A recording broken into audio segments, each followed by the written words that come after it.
우리 기독교엔 윤리적인 면들이 있지만은 윤리적인 종교는 아닙니다.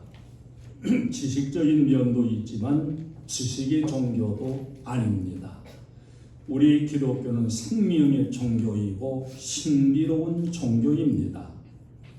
로마서 8장 9절에 보면 누구든지 그리스도의 영이 없으면 그리스도의 사람이 아니라고 말씀했습니다.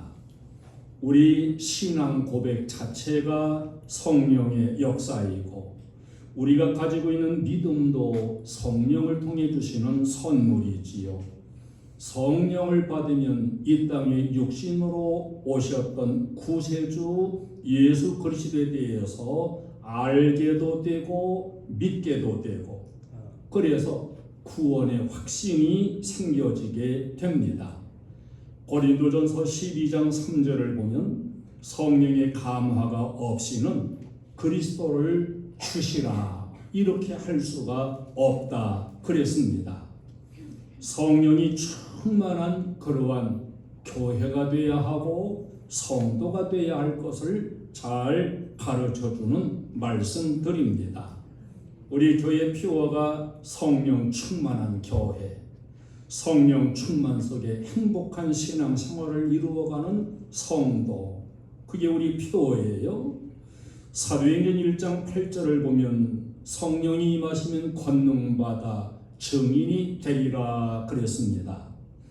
증인이 되라 해서 될 수 있는 게 아니고 근본적으로 그 원동력인 성령이 역사할 때 그때의 증인이 될 수가 있음이 가능한 걸 말씀한 겁니다.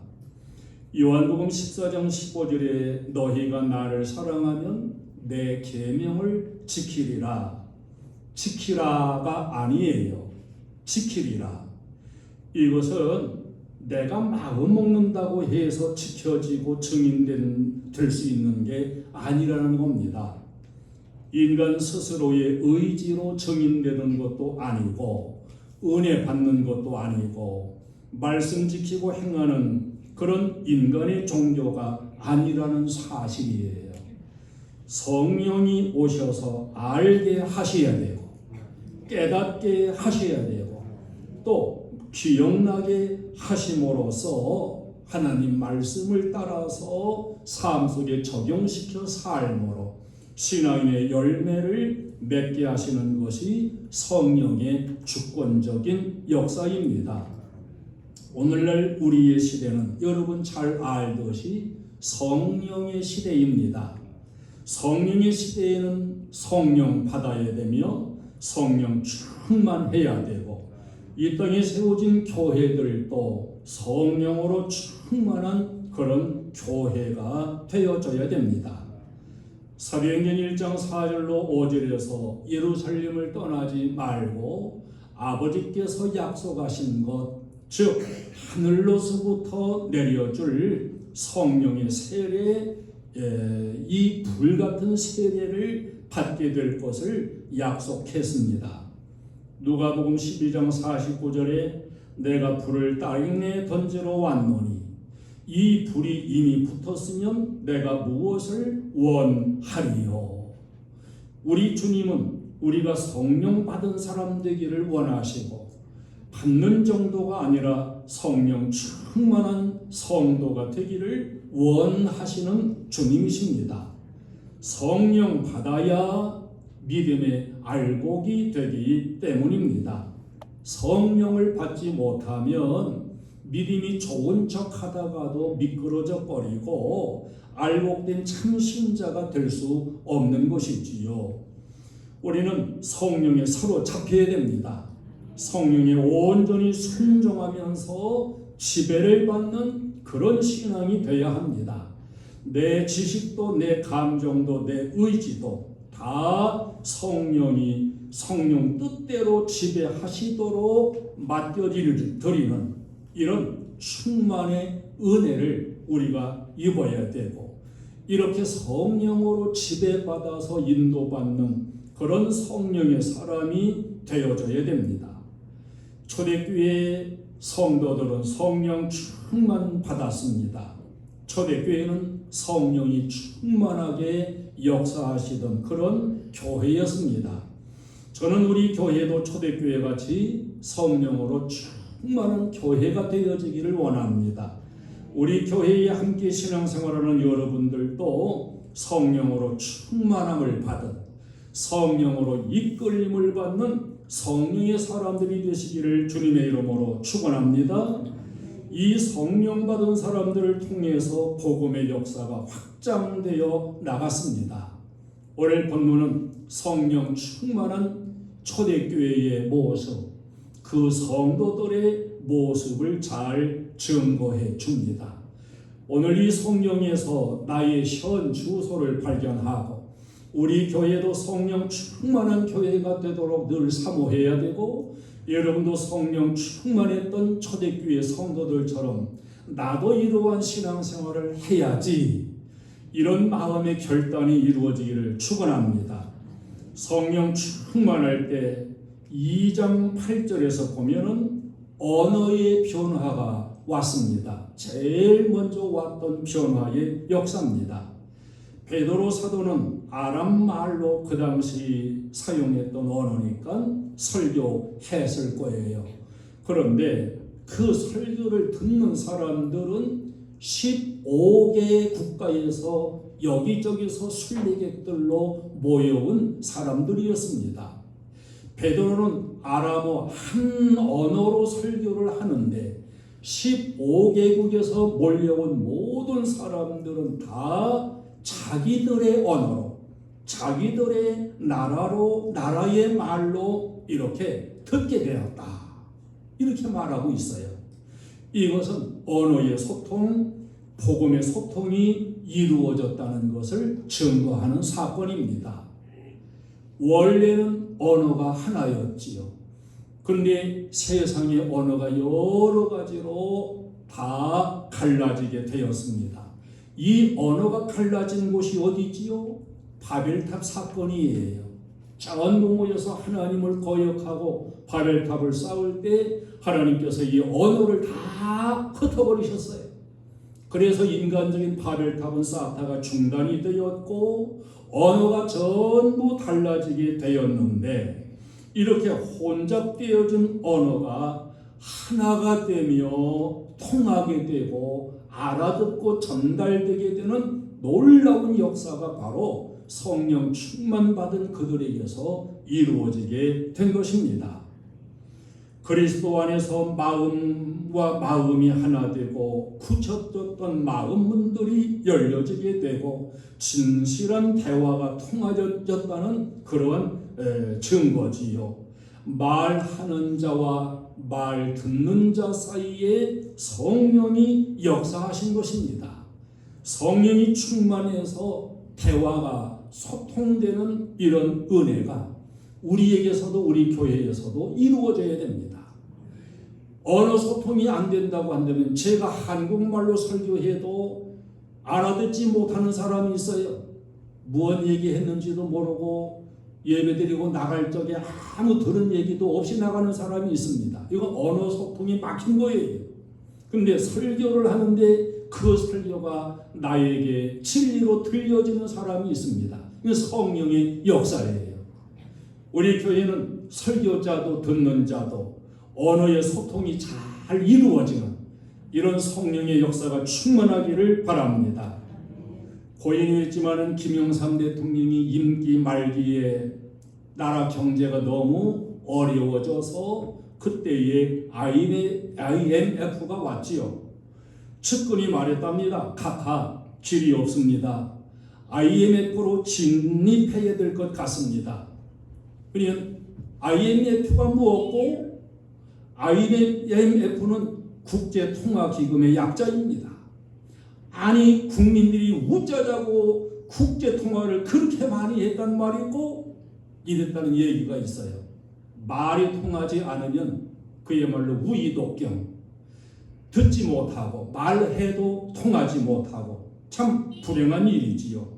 오늘날로 성령이 충만한 역사가 이루어질 때 말이 통하는, 언어가 소통되는 이런 역사가 옵니다.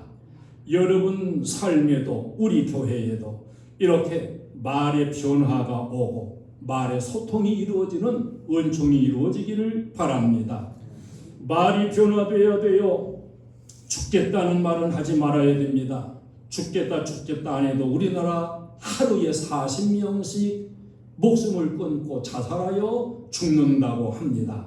어렵다는 말도 자꾸 하지 마세요. 믿음의 말을 하시고 긍정적인 말을 하시고 위로가 될 수 있는 말을 하시고 서로 간에 아름다운 언어의 소통을 이루어가는 이러한 신앙의 삶이 우리들에게서 이루어지기를 바랍니다. 2장 43절 오늘 말씀에 보면은 사람마다 두려워하는데 그랬어요. 신령한 두려움을 가졌다는 사실입니다. 초대교회 성도들 성령 충만히 받는 순간 그들의 자세가 경건해졌습니다. 이 경건해진 자세를 본문은 두려워하였다 그랬어요. 경건, 방종이나 무질서가 아니고 그야말로 신령한 두려움입니다. 거룩한 하나님께 인간이 바르게 나아가는 그런 자세를 경건이라고 말할 수가 있습니다. 이 두려움을 가졌다는 것, 이것이 내가 어떤 잘못을 저지르고 죄를 지어서 하나님께로부터 벌을 받을 것이라고 하는 이런 그 형벌 때문에 두려워하는 일이 아니에요. 여기 두려움, 경건은 사랑과 믿음과 소망을 다 합쳐진 그런 마음이고 하나님을 만나는 자의 인간적인 마음가짐입니다. 세상에 살고 있지만 하나님의 성전 안에 있는 것과 같은 그러한 마음, 사회에 나가서 살아가는 전체적인 삶도 주님 안에 사는 삶과 같은 이런 생활이 이루어졌다는 사실입니다. 영적으로 항상 하나님의 임재를 의식하면서 영으로 하나님의 현존을 느끼면서 나는 지금 혼자 있지만 영으로 하나님이 나한테 임재해서 나와 함께 계신다. 이렇게 하나님의 현존을 느끼면서 사는 삶의 생활 모습이에요. 진실과 사랑과 겸손의 모든 덕을 다 종합해 놓은 표현, 이게 바로 경건이고 두려워하였다는 표현입니다. 우리는 예배드리는 시간, 주님 앞에 나가는 시간입니다. 이 교회는 물론 하나님이 여기에만 계신 건 아니지만 분명히 성경은 이 집을 하나님의 집, 진리의 기둥과 터 이렇게 말씀해요. 여기 오면 하나님 만나는 거예요. 하나님께 예배드리는 시간이에요. 하나님의 진리를 듣는 시간입니다. 당연히 경건한 자세를 가지는 것 우리에게 반드시 필요한 자세라고 볼 수가 있습니다. 성령이 이끌리고 보니까 하나님의 권위, 그리스도의 권위에 그대로 굴복할 수 있는 신앙 되고 그런 신앙 고백적인 자세를 초대교회 성도들은 가졌다는 겁니다. 성도들이 사도들을 그리스도 중심적인 신앙에서 두려움까지 느끼며 대하였어요. 이러한 경건이 오늘날도 참으로 아쉬운 시대입니다. 경건이 사라지는 그런 시대에 우리가 지금 살아요. 안 됩니다. 우리는 하나님 앞에 언제든지 신령한 두려움, 경외심, 경건의 자세를 가지고 하나님께 나아가고 하나님을 대하는 우리의 자세가 되어야 할 줄로 믿습니다. 또한 기사와 표적이 나타났다 그랬어요. 성령에서 능력과 기적의 역사들 그 표현한 걸 보면은 이적, 표적 이런 그 단어들이 있는데 이적은 놀라운 일, 깜짝 놀랄 일, 테라스라고 기록되어 있습니다. 표적은 보이지 않는 진리와 능력이 눈으로 보이도록 구체적으로 나타나는 사건, 역사, 이것을 표적, 원어는 세메이온 이렇게 기록이 됐습니다. 예수님이 행하셨던 모든 깜짝 놀랄 이적들은 공관복음에서 대체로 테라스 이렇게 표현되어 있고 요한복음은 표적, 세메이온 이런 단어로 표현이 됐습니다. 병자가 낫기도 하고 귀신이 물러가기도 하고 그들의 마음의 정욕이 제거되기도 하고 그야말로 하나님 앞에 회개도 하고 이런 모든 역사들 이것이 다 성령이 이루시는 놀라운 표적입니다. 신앙의 사람은 작은 사건을 통해서 이 사건을 통해서 내게 가르치는 교훈이 뭔지 이 사건을 통해 나에게 말씀하는 메시지가 뭔지를 표적으로 받아들이는 거예요.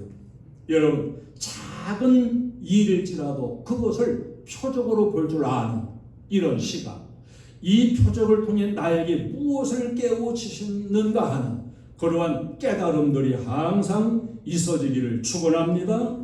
성령 충만한 사람들은 내 것을 내 것이라고 하지 않았다 그랬습니다.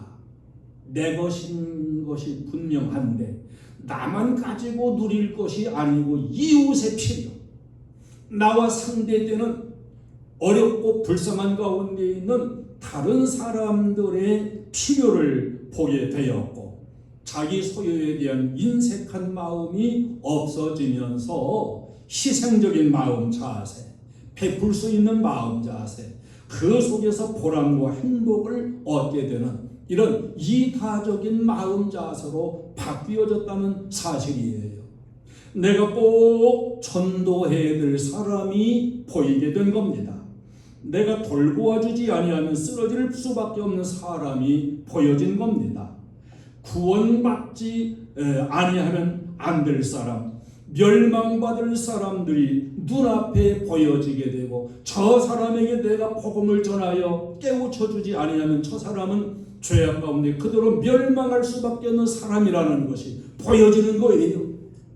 이게 보여져야 됩니다.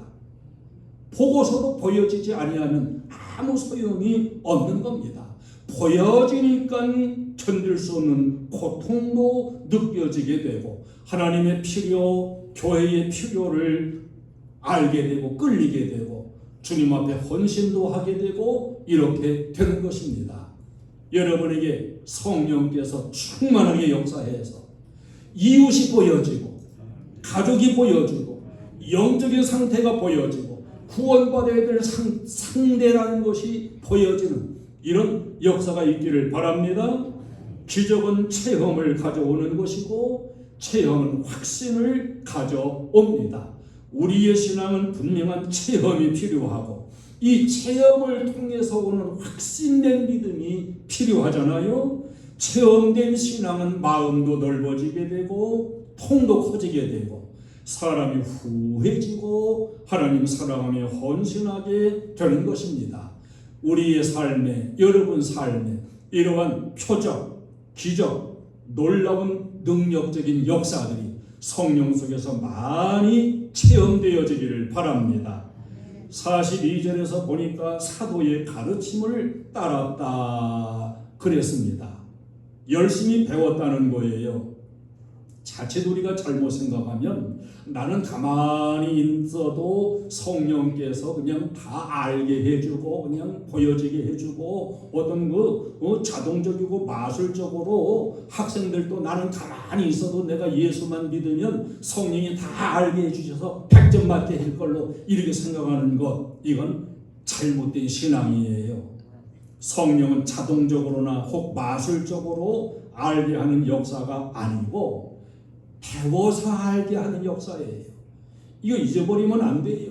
성령이 깨닫게 하셔서 깨닫게 되는 것이고 기억나게 하심으로 생활 삶 속에서 말씀을 따라 열매를 맺는 생활을 살아가게 되는 것 이것이 다 성령의 역사입니다. 내가 성적이 좋아지려면 성령을 의지하고 기도하는 것도 마땅히 해야 되지만은 열심히 공부도 해야 돼요. 그 공부하고 배우는 그 속에 성령이 지혜 주시고 역사하시는 겁니다. 예수님께서도 열심히 배우셨습니다. 그 지혜가 점차 자라났다고 증거합니다. 나는 이젠 다 알아. 나는 더 이상 배울 것이 없어. 이 사람은 벌써 성령 없는 자의 교만에 사로잡힌 사람이에요. 성령은 들은 바를 깨닫게 합니다. 소화할 수 있는 능력도 줍니다. 그래서 우리는 자꾸 열심히 들어야 돼요. 예수님께서 말씀하셔도 제자들이 알아듣지 못하는 때가 많이 있었어요. 무슨 말씀하시는지 예수님 답답하시지 않겠어요? 그때 예수님 하신 말씀이 너희가 지금은 모르나 이후에는 알리라. 이후에가 언제예요? 성령 받은 다음에는 알 것이라는 겁니다. 건강한 사람은 식욕이 왕성해서 먹어도 또 배고프고 또 먹고 싶고 더 먹고 싶어지는 게 건강한 사람입니다. 그야말로 꿀맛같이 맛있는 입맛을 가지는 거예요. 우리 교회는 엄청 점심을 맛있게 해서 얼마나 맛있는지 꿀맛같이 맛있어요. 근데 이 맛있는 식탁 앞에서 수저를 가지고서 들었다 놨다 들었다 놨다 헤쳤다 찌그럽대는 사람은 벌써 건강이 이상이 있다는 거예요. 건강한 사람들은 열심히 모이게 되고 더 배우게 되고 열심을 다하는 겁니다. 여러분 말씀 앞에 늘 사모하는 마음 가지고서 열심히 듣고 열심히 배우시기를 바랍니다. 한 마음 한 뜻이 되어서 열심히 예수 복음을 증거하는 초대교회 상이 되었음을 성경은 우리에게 증거해 줍니다. 성령은 또 하나님은 우리에게 영적인 운동을 하자, 영적인 운동을 나하고 같이 하자 이렇게 말씀해요. 주님이 원하시는 최고의 운동이 무엇일까요? 달리기일까요? 테니스일까요? 아니에요. 자, 나하고 함께 지옥 갈 수밖에 없는 내 남편, 내 자녀를 살려내는 생명 운동을 하자. 그대로 놔두면 지옥 가는데 너만 천국 가면 되겠냐? 내가 도와줄게. 내 남편, 내 자녀, 내 형제, 내 이웃 살려내는 이런 운동을 할 수 있도록 내가 지혜도 주고 능력도 주마. 이렇게 해서 성령과 함께하는 운동, 구원 운동, 생명 살리는 운동을 자꾸 하자고 성령은 감동하고 역사해요. 복음을 전해서 지옥 갈 사람들을 건져내고 살리는 일을 하게 하는 거지요. 이 구원 운동 성령이 함께 하자 이럴 때에 생명 운동을 열심히 해야 돼요. 성령님 저는 지금까지 해봤는데 안 됐어요. 성령님이 좀 하세요. 나는 이제 좀 가만 있을 거예요. 아니 같이 해야 돼요. 성령은 같이 하자고 말씀해요. 내가 할 테니까 너는 가만히 있어. 이게 아닙니다. 우리는 생명 살리는 이 운동에 성령과 함께 끊임없이 정진해야 돼요. 어떻게 해야 생명운동 잘하는 거냐? 자랑을 잘해야 돼요. 네 가지를 자랑을 잘해야 됩니다. 첫째, 예수님 자랑. 둘째, 교회 자랑. 셋째, 목사 자랑. 넷째, 성도들 자랑. 전혀 아멘 안 하시는 것 보니까 영 성령과 함께 전도운동 하기 싫은가 본데 전도운동 잘해야 돼요. 우리 육신도 운동 안 하니까 자꾸 병들어요. 영도 자꾸 운동해야 돼요. 운동해야 건강해져요. 여러분 예수님을 자랑하세요.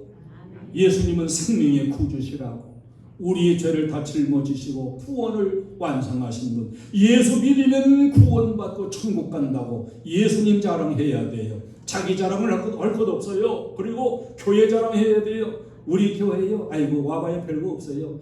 오늘 가려면 다른 교회 가시고 우리 교회 오지 마세요. 이건 좀 잘못됐어요.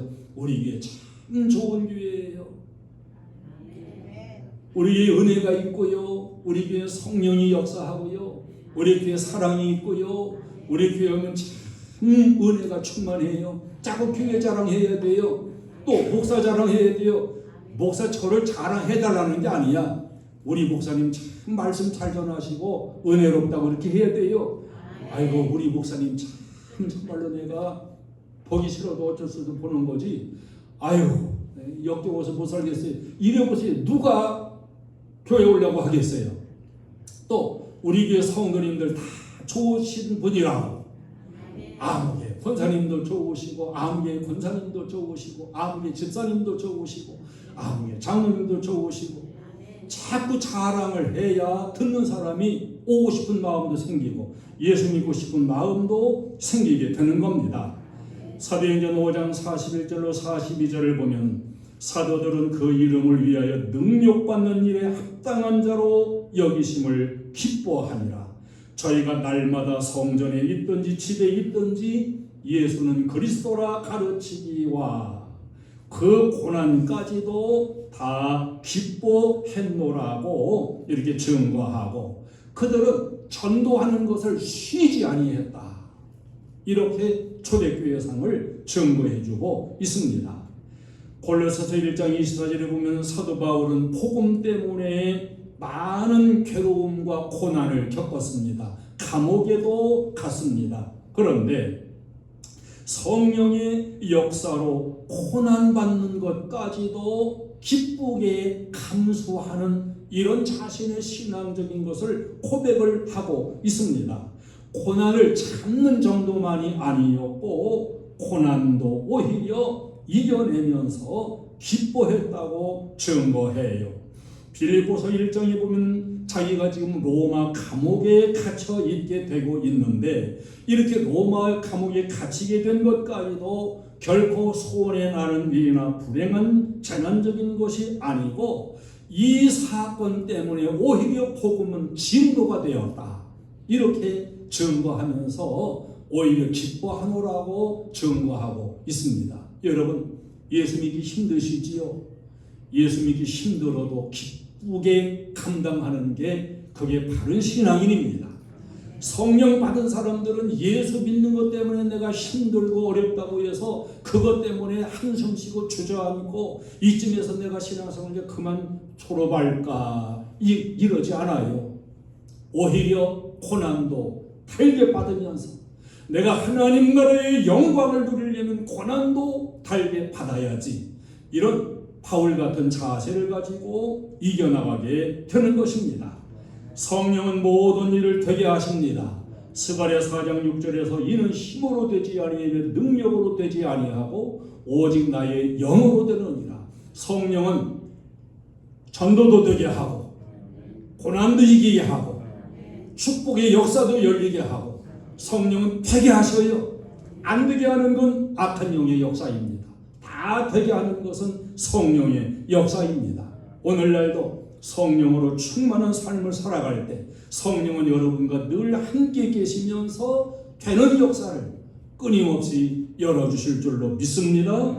성령은 성령을 소멸하지 말라고 말씀해요. 성령이 감동 주어도 자꾸 소멸시키면 나중에는 성경도 인격체이기 때문에 나를 떠나갈 수가 있습니다.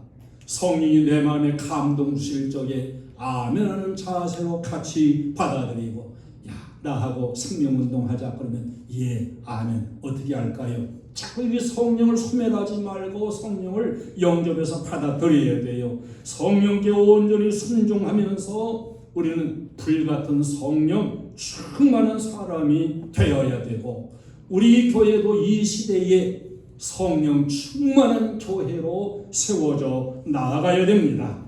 성령 받은 사람들을 통해 예수님의 생명이 나타나면서 하나님의 나라가 확장되는 이런 역사가 오늘날도 필요한 시대입니다. 오늘도 성령 충만한 사람이 필요해요. 성령 충만한 교회가 필요해요.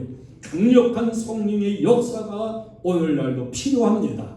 우리 교회가 바로 이렇게 이 시대의 성령 충만한 교회, 여러분 한 분 한 분이 성령 충만한 믿음의 사람, 이런 사람이 돼서 성령의 역사를 드러내며 사는 성령의 충만한 능력자들이 되시기를 축원합니다. 우리 한번 같이 합시다. 주여, 우리 교회를 저를 성령으로 충만하게 하옵소서. 아멘. 찬송을 드리겠습니다.